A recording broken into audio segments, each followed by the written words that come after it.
Arisu is a rich but depressed loner whose only source of comfort was a radio show by a girl named Apollo. However, when she suddenly vanishes, he tries to find her by sauce testing all the baddies in the school. It all begins at the Furin school, which has suddenly turned into coeducation. The homeroom teacher tries to impress all the fresh baddies by advising the boys to be nice to the girls. Scoffing at the speech, Arisu stands up from his seat and tells his teacher that he sounded like a total simp and should redo his speech. Confused by his audacity, the teacher asks him to at least introduce himself. Seizing this opportunity, Arisu tells his new classmates that he is the heir to the Yamabuki group, so he is basically their Elon Musk who will take Japan to Mars. With that, he humbly adds that he is 99% perfect, so for him to be 100% perfect, he needs all the girls to say I love you to him. Oh my god, bro. Oh, hell no, man. What the? After his wild introduction, all the boys gang up on Arisu and tell him that his clownery has scared away all the hoes. However, Arisu calmly tells them that being extra is what attracts all the girls. Just then, a bubbly tomboy approaches Arisu and states that she knows the Yamabuki group is completely loaded, so she would like to become his girlfriend.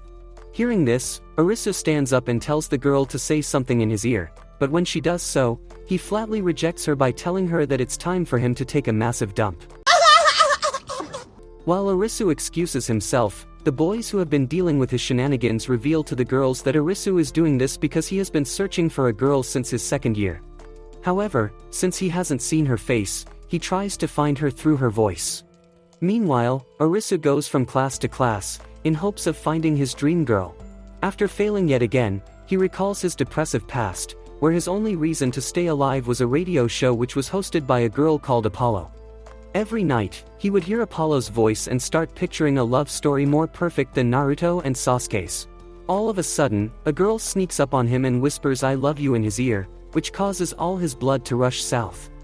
Startled by this, Arisu demands an introduction, but the cheeky girl reminds him that break is over and he still hasn't gone to the washroom. After returning, he joins his peers in the mess hall, where he thinks about the girl who sounded eerily similar to Apollo. However, Arisu tells himself that he can't be sure since the girl caught him at a time when he was desperately trying to hold his poop together. Just then, he hears a girl's voice echoing through the speakers, which tickles Arisus's pickle, causing him to run towards the broadcasting room. On his way, Arisu thinks about Apollo and wonders if she is closer to him than he had thought. As he was her only listener, they chatted regularly and got so close that Apollo would often tell him that she would like to attend an all-girls school. After her sudden disappearance, he had compiled all the evidence from their chats and quickly learned that she was the same age as him. And since she wanted to go to an all-girls school near the ocean, he dug up all the schools in the area and found out that only Furin offered such specs, which is why he decided to attend Furin School for Boys because he wanted to get closer to Apollo. With the broadcasting room in front of him, Arisu takes a deep breath, hoping that he'll find Apollo in the next room and finally become whole. However, as he opens the door, he is greeted by 4 yummy baddies. Composing himself, Arisu tells the girls that he wants to ask them about something. But before he can do that, they start shouting at him for the sudden interruption. He quickly apologizes to them while his eyes linger longer on Rika, the girl he met earlier, as he thinks about how she and the 3 other girls all sound similar to Apollo. Seeing Arisu completely dumbfounded, Shinobu asks him if he wants to go pro. Confused, he asks what she means, further upsetting the hot-headed Nene, who asks him why he is even here if he doesn't know anything.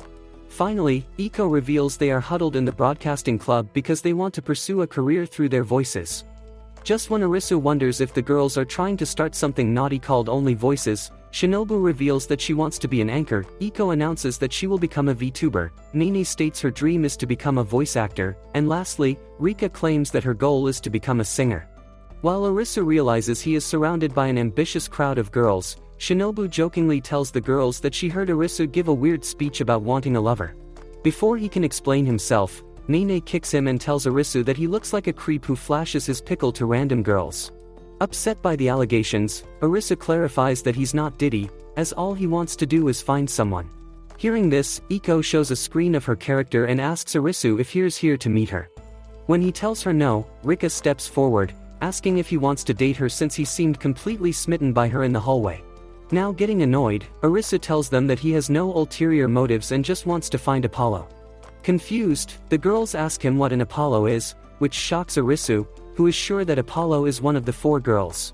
It then dawns on him that Apollo could be trying to hide her identity, which makes him regret asking them about her directly. Thinking he would have plenty of chances to investigate the girl, Arisu turns to leave when the girls tell him to never show his ugly face in the broadcasting club again since outsiders aren't allowed. This suddenly prompts Arisu to recall a conversation with Apollo where she told him that she wants to pursue a career through her voice. At that moment, Arisu tells the girls that if they let him stay in the club, he will provide them with new equipment that'll give them better sound quality. Finding his terms agreeable, the girls agree, and to pay him for his kindness, they collectively tell him that they love him. However, Arisu starts tweaking out like a virgin and quickly rushes out when he recalls saying "I love you" to Apollo in a moment of loneliness. However, since he's no longer a simp, Arisu makes up his mind to find Apollo so he can make sure she won't blackmail him once he takes over the Yamabuki group. The next day, Arisu makes up his mind to observe and collect notes on the group. But when he enters the clubroom, he only finds Shinobu, who reveals that she likes to come early to practice her lines as she's prone to messing up more. Just when he tries to ask her a question, Shinobu shushes him and prepares for the morning broadcast. Observing her intently, Arisu reads the information he had gathered on her. Basically, Shinobu is a perfect student as she is not only the vice president of the student council but is also treated like royalty by the students. Just hearing her voice, Arisu starts to believe she is completely perfect when suddenly Shinobu starts getting tongue-tied, which upsets Arisu so much that he starts scolding her while the mic is still on. Outside, he catches Nene surrounded by girls, asking her if she got the new volume of Lilycos. Nene eagerly states that she did since she's a die-hard fan, which prompts Arisu to recall that Apollo loved the manga as well. Analyzing Nene from afar, Arisu reads the information on her and comes to know that she loves to cosplay and is basically besties with everyone in her class. As she starts voice acting for the heroine in the manga, Arisu finds himself bewitched until she starts messing up her lines by saying the wrong words. Cringing at her state, Arisu wonders if Nene is special needs when she notices him and tells her friends that she got scared because Arisu keeps staring at her. After barely escaping from the angry crowd, Arisu realizes that he is unable to find the real Apollo because he had been hearing her through the phone. Naturally, the phone would distort her real voice, which is why he's having such a hard time. Suddenly, Iko sneaks up on Arisu, causing him to tumble down the stairs. Still reeling from the shock, he recalls the data he had on her. Turns out, Iko is the one who offers tech support to the broadcasting club and has a massive fan base in the otaku community. When he asks what she is doing here, Iko reveals it's time for her daily stream. With that said, she sets up her iPad and holds a 5-second stream, which ticks off Arisu, who asks her to be more dedicated to her fans. However, Iko argues that her simps don't mind, so she's cool with it.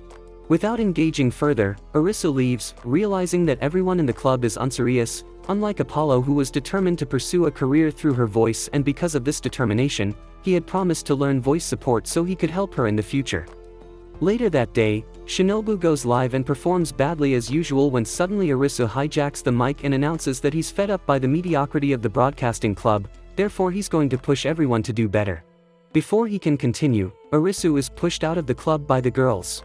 Suddenly, he gets a notification on the screen, which knocks his breath out as for the first time in years, Apollo comes live and tells Arisu that she meant it when she said "I love you." The more he hears the stream, the more it becomes clear to Arisu that Apollo is definitely a member of the broadcast club. He wonders why she is trying to hide herself from him, but then becomes absolutely determined to uncover her identity. A couple of days later, the girls find themselves running on the beach at 6 in the morning as Arisu yells at them to train their bodies if they don't want to end up as land whales, yelling about body positivity. As the girls struggle to run, Arisu shows them how it's done by running in reverse. Nene gets pissed and asks him how he's so nonchalant about it, but like always, Arisu toots his own horn by stating that he's simply an alpha male who is keen on making them all pro. However, when Nene still continues to whine, Shinobu tries to calm her down by saying that they have been slacking off a lot these days, and they could all benefit from Arisus's training. Meanwhile, Rika asks Arisu why he's so hellbent on helping them out and if they can really trust him. In response, Arisu confidently states that he is sure that he can help them climb up the mountain of success. Later on, they stop by a restaurant for breakfast where Arisu hands them a schedule book with details highlighting their issues and future training sessions. He also adds that he has included advice on how they can each improve individually. Shinobu is the first one to express her amazement with how thorough Arisu is with his mission to make them pros. Meanwhile, Nene complains about having to do the legwork of learning perfect Japanese. Iko, on the other hand, acknowledges that she needs to upgrade herself enough that she can get accepted by a VTuber agency while Rika is tasked to sing in front of 50 people. This ticks her off as she asks Arisu if he has ever played an instrument in front of a crowd. In return, Arisu tells Rika that he hasn't played an instrument before, which prompts Rika to whine about how nerve-wracking it is to play in front of a crowd. However, Arisu coldly tells her that if she wants to become a singer, she'll have to overcome her anxiety. He also reveals that he has never been nervous in his life, which Rika calls cap on. She then tells Arisu that he can't tell her what to do since he's just all talk, and walks away, leaving him completely confused. Nene seizes this opportunity and tells Arisu that she understands Rika's reaction since she's someone who is talented enough to write her songs but is getting bossed around by a chud who has no experience with songwriting or live singing. Upon hearing this, Arisu tweaks out as he wonders how the girls have the audacity to doubt his skills. Later at school, Arisu reads up on the data he has on the girls and learns that Rika actually holds mini concerts in the schoolyard. Without wasting time, he heads there and finds Rika holding a guitar. As she starts singing, Arisu is suddenly hit by memories of Apollo and how she pierced his heart with her singing. After her first song, Rika spots Arisu in the crowd, which makes her nervous as she admits to herself that she doesn't want him to hear her sing. Once her concert is over, Rika returns to her playful self and asks Arisu if he has fallen in love with her after hearing her sing. This time, Arisu doesn't hesitate to praise Rika, admitting that she was awesome. However, it only upsets Rika further as she tells him that she's still not going to do what he wants her to do. A few weeks later, Rika thinks about Arisu since she hasn't seen him in a while after their last fight. Then, all of a sudden, she hears an angry crowd of girls telling Arisu to get lost as they want Rika to sing. She then learns that Arisu had been learning how to play guitar just to prove to her that he isn't just talk. Impressed by his determination, Rika then joins him on the stage and tells Arisu that she's going to be his backup singer. After the concert, Rika asks Arisu if he felt nervous, but like before, he tells her that he was perfectly fine. Upon hearing this, Rika places her head against his chest and calls Arisu a liar. A few days later, the entire broadcasting club gathers in the clubroom when Nene announces that she's leaving early again. This upsets Arisu, who tells her that she won't be able to pass her Japanese test at this rate, but she ignores him and walks out. Sighing in frustration, Arisu decides to tail her and learns that Nene is practicing alone.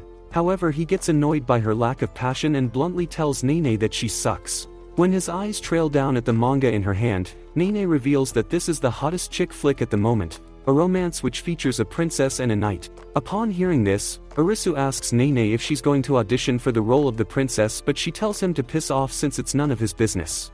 At that moment, Arisu realizes that Nene is embarrassed, so he confesses to her how he still wets his bed, which shocks her. He then tells her that he doesn't mind embarrassing himself, and it'll help her open up to him.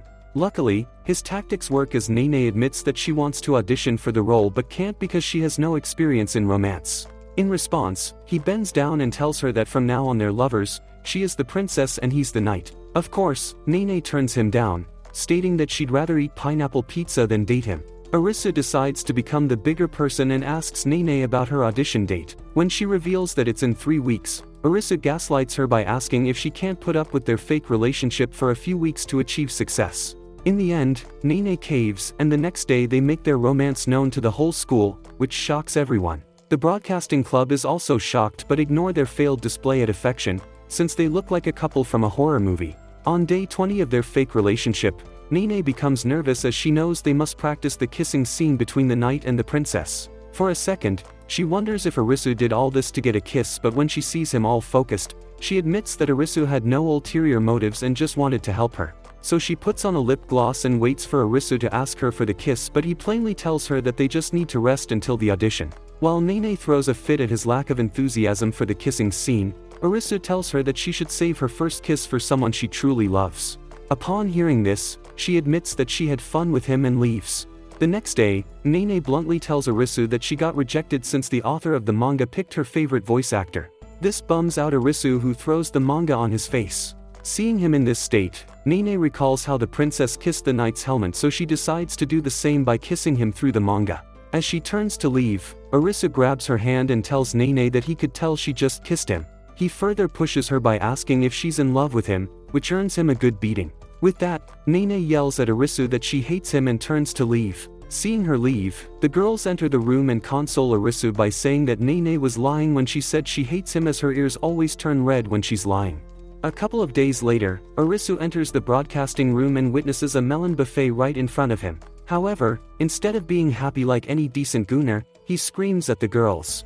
Once the girls are all dressed, Arisu scolds them for carelessly changing their clothes without locking the door. He explains that in this day and age, they need to be careful with such things since anyone can take photos of them and use it to blackmail them later on. But despite knowing that Arisu is right, the girls get irritated as Nene demands him to apologize for creeping up on them. Arisu, being a total softie, quickly apologizes, admitting that he used 10 years of his luck to see multiple plots at once. After school, Rika invites Arisu to hang out with them, but he apologizes and tells the girls that he has something important to do. Once Arisu dips, Nene announces that they need to tail Arisu so they can see his ding-dong. Rika is surprised and tells Nene if she's ovulating, she can go on the hub, but Nene screams and counters that she's doing this to get revenge on Arisu for seeing her in her birthday avatar. Iko admits that it sounds fun while Rika confesses that she is more interested in uncovering Arisus's daily life. So without wasting more time, the girls hop on the same bus as Arisu, and Nene quickly gets to work by trying to catch a photo of Arisu reading a Playboy in public. However, when she zooms the camera, she realizes that he is reading a book called Learn Japanese for Dummies. Rika giggles at this, since everyone knows Arisu is reading that book for Nene. A few minutes later, the bus stops and Arisu heads inside a cafe. The girls follow behind and are shocked to see him working in the cafe. Before Arisu can catch them, they quickly take cover and discuss why a rich brat like him is working in the cafe. Just when they think Arisu is a scammer, his boss comes and apologizes for making him take on more shifts. However, Arisu assures him it's cool, revealing that he needs extra cash anyway. His boss, who is also aware he's a Nepo baby, asks him why he needs to work when he's loaded. Arisu then states that his father is rich while he's an ordinary student who tries to earn his own money. He also adds that he needs to make 1 million yen, which makes his boss curious, who then asks what he's gonna do with that amount. Meanwhile, the girls recall Arisu telling them how he has made 1 million in the stock market and wonder if he was just capping to make it inside the baddie club. However, Arisu tells his boss that the money is for his club as he wants to fund 4 talented girls who are desperately trying to change their sloppy habits to achieve their dreams. At that moment, it becomes clear to the girls that Arisu believes in them and is serious about helping them, so they decide to trust him too. They then show themselves to Arisu, who is shocked to see them, while Nene quickly takes a photo of him in an apron to blackmail him later. The next day, Arisu is worried that Apollo has more blackmail material on him and can easily get him expelled since the school doesn't allow part-time jobs.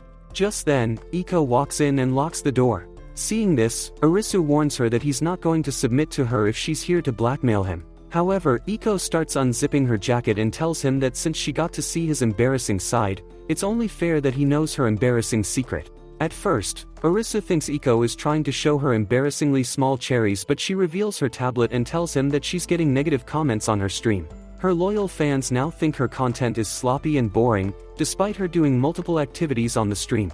In response, Arisu tells Iko he already knows why her streams are failing since he watches her all the time. Pulling up his phone, he then plays different clips of her from different streams, revealing that her avatar is expressionless. The viewers can't tell when she's happy or sad, which is why they're all bored. Arisu then tells Iko that she can easily solve this problem by changing her avatar's costumes or facial expressions to match what she's really feeling. However, she tells Arisu that she's bad at computer stuff, so she doesn't know how to do that. But as always, Arisu saves the day by telling her to leave that to him. After a few days of hard work, he presents Iko 2.0, which can match Iko's facial expressions. However, during the tryouts, Arisu realizes the true problem lies in Iko, as she's unable to show her emotions through her voice. When he points that out to her, Iko blankly states that she sucks at expressing herself, but that's not a good enough reason for Arisu. So he locks the door and starts tickling her, until they both fall on the floor. Seeing her genuinely smiling, Arisu tells Iko that this is exactly what her fans want to see. Suddenly, they hear Nene demanding an explanation on why they're in the baby-making position since she had been watching them with a selfie stick. As Arisu opens the door, Nene quickly ties him up, stating that she's taking her to the Diddy jail for being a creep, when Iko thanks him for helping her. Seeing this, the girls realize that whatever Arisu was doing was for Iko's sake. However, the next day when Iko starts streaming, Arisu immediately realizes that his efforts were wasted since she's back to her usual self. In that moment, he comes to understand that Iko struggles to show emotions in front of others. Meanwhile, Iko increasingly becomes nervous as she watches her viewers disappear on her. Seeing this, Arisu holds a board, asking her if she needs help. Once Iko says yes, Arisu intervenes by pausing her stream, but that freaks her out as she tells Arisu that it's unethical to pause an ongoing stream. However, Arisu doesn't care and scolds Iko for being mediocre and even urges her to quit altogether, which makes her very emotional. As she starts yelling that she loves to stream despite sucking at it, the door opens and the girls rush in, revealing that her stream wasn't paused and everyone heard everything she just said. Iko suddenly becomes dizzy as she thinks that she must be cancelled by now, but when she sees her tablet, she realizes that her viewers have gone up in thousands and everyone is leaving positive comments. On that note, Arisu tells Iko that a VTuber's popularity lies in their personality and then urges her to end the stream on a good note. Later on, Arisu rewards himself by taking a huge dump when he gets a link to Iko's private stream. As he clicks on it, Iko thanks him for helping her and gives him a bright smile. However, Arisu tells her real smile is better than the avatar's smile, which makes her blush. As she covers her face in embarrassment, Iko realizes that every time Arisu looks at her, she feels butterflies. Do you think Iko is in love with Arisu? Comment part 4 to find out, and as always, like and subscribe.